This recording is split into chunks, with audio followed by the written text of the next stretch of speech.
ರಾಜ್ಯದ ಪ್ರಮುಖ ಸುದ್ದಿ ಪತ್ರಿಕೆ ಇದರಲ್ಲಿ ಯಾವುದು ಮೊದಲ ಸುದ್ದಿ ಇದೆ ಏನು ಸುದ್ದಿ ಇದೆ ಅಂತ ಗಮನಿಸೋದಾದ್ರೆ 5 ಹುಲಿಗಳ ದಾರುಣ ಸಾವಿಗೆ ವಿಷವೇ ಕಾರಣ ಅನ್ನುವಂತ ವಿಚಾರ ನಿನ್ನೆ ಎಲ್ಲ ಸಿಕ್ಕಾಪಟ್ಟೆ ಸುದ್ದಿ ಆಗಿತ್ತು. ಯಾರು ಈ ರೀತಿಯಾಗಿ ಮಾಡಿರಬಹುದು, ಕಿಡಿಗೇಡಿಗಳಿಗೆ ಯಾಕೆ ಹೀಗೆ ಮಾಡಿರಬಹುದು, ಇದು ಅರಣ್ಯ ಇಲಾಖೆಯ ಬೇಜವಾಬ್ದಾರಿ, ಅವರೇ ಇದರ ಹೊಣೆಯನ್ನು ಹೊತ್ಕೊಳ್ಬೇಕು. ಈ ಎಲ್ಲ ಚರ್ಚೆಗಳ ನಡುವೆ ಒಂದು ಸಮಿತಿನೂ ರಚನೆ ಆಗಿತ್ತು. ಖುದ್ದಾಗಿ ಅರಣ್ಯ ಸಚಿವ ಈಶ್ವರ್ ಖಂಡ್ರೆ ಅವರೇ ಸ್ಥಳಕ್ಕೆ ಭೇಟಿಯನ್ನು ಕೂಡ ಕೊಟ್ಟಿದ್ರು. ಏನೆಲ್ಲ ಡೆವಲಪ್ಮೆಂಟ್ ಆಯಿತು ಅದ್ರ ಬಗ್ಗೆ ನಾವು ಗಮನಿಸೋದಾದ್ರೆ ಇಡೀ ದೇಶವನ್ನೇ ಬೆಚ್ಚಿ ಬೀಳಿಸಿದಂಥ ಚಾಮರಾಜನಗರ ಜಿಲ್ಲೆಯ 5 ಹುಲಿಗಳ ಸಾವಿನ ಪ್ರಕರಣದ ತನಿಖೆ ಮಹತ್ವದ ತಿರುವು ಪಡ್ಕೊಂಡಿದೆ. ಭೇಟಿಯಾಡಿದ ಹಸುವನ್ನ ತಿಂದು 4 ಮರಿ ಮತ್ತು ತಾಯಿ ಹುಲಿ ಸಾವನ್ನಪ್ಪೋಕೆ ವಿಷಪ್ರಾಶನವೇ ಕಾರಣ ಎಂಬುದು ಪ್ರಾಥಮಿಕ ತನಿಖೆಯಲ್ಲಿ ದೃಢನೂ ಪಟ್ಟಿದೆ.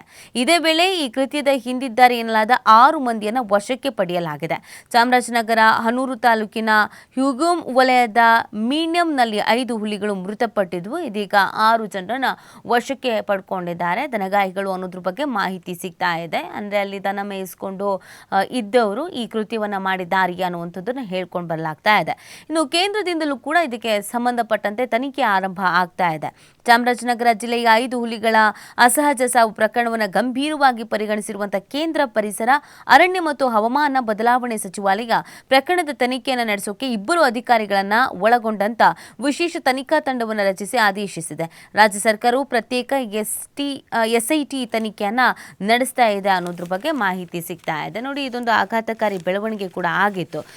ಈ ರೀತಿಯಾಗಿ ಜನರಿಗೆ ಅರಿವು ಮೂಡಿಸ್ತಾ ಇರೋದು ಅಥವಾ ಅನ್ಯಾಯ ಆಗ್ತಾ ಇದೆ ಅನ್ನುವಂಥ ಕಾರಣಕ್ಕಾಗಿ ಈ ರೀತಿಯಾಗಿ ಮಾಡ್ತಾ ಇರೋದು ನಿಜವಾಗ್ಲೂ ಕೂಡ ತಪ್ಪು ಅನ್ನೋದನ್ನ ಹೇಳಲಾಗ್ತಾ ಇತ್ತು. ಇದೀಗ SITಯು ರಚನೆ ಆಗಿದೆ ಮತ್ತೆ ಸರ್ಕಾರದಿಂದಲೂ ಕೂಡ ತನಿಖೆಗೆ ಆದೇಶವನ್ನ ನೀಡಲಾಗಿದೆ. ಹುಲಿ ಸಾವಿನ ತನಿಖಾ ತಂಡದಲ್ಲಿ ಈಗಾಗಲೇ 3 ಬದಲಾವಣೆಯನ್ನ ಮಾಡಲಾಗಿರೋದು ಇನ್ನು ಆಶ್ಚರ್ಯಕರವಾದಂಥ ಬೆಳವಣಿಗೆ ಆಗಿರೋದು.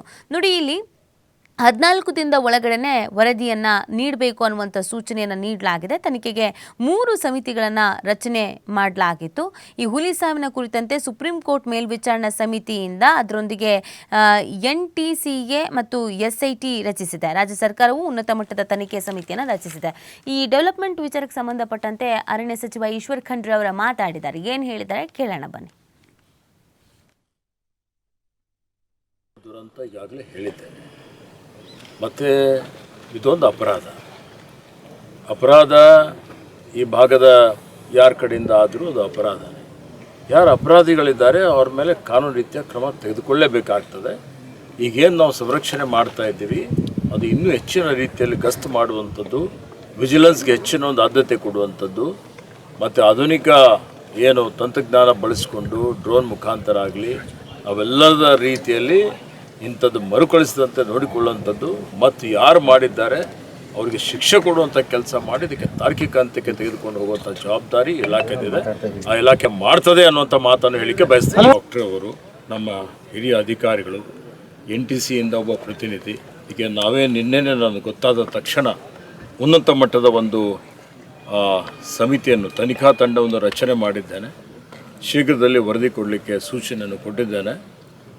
ಇವತ್ತು ಈ ಒಂದು ದುಷ್ಕೃತ್ಯದಲ್ಲಿ ಯಾರೇ ಭಾಗಿಯಾಗಿದ್ದರೂ ಅಂಥವ್ರ ಮೇಲೆ ಕಾನೂನು ರೀತಿಯ ಕಠಿಣವಾದಂಥ ಒಂದು ಕ್ರಮ ನಾವು ಜರುಗಿಸ್ತೀವಿ ಅನ್ನುವಂಥ ಒಂದು ಮಾತನ್ನು ಇಲ್ಲಿ ಹೇಳಿ ದುರಂತ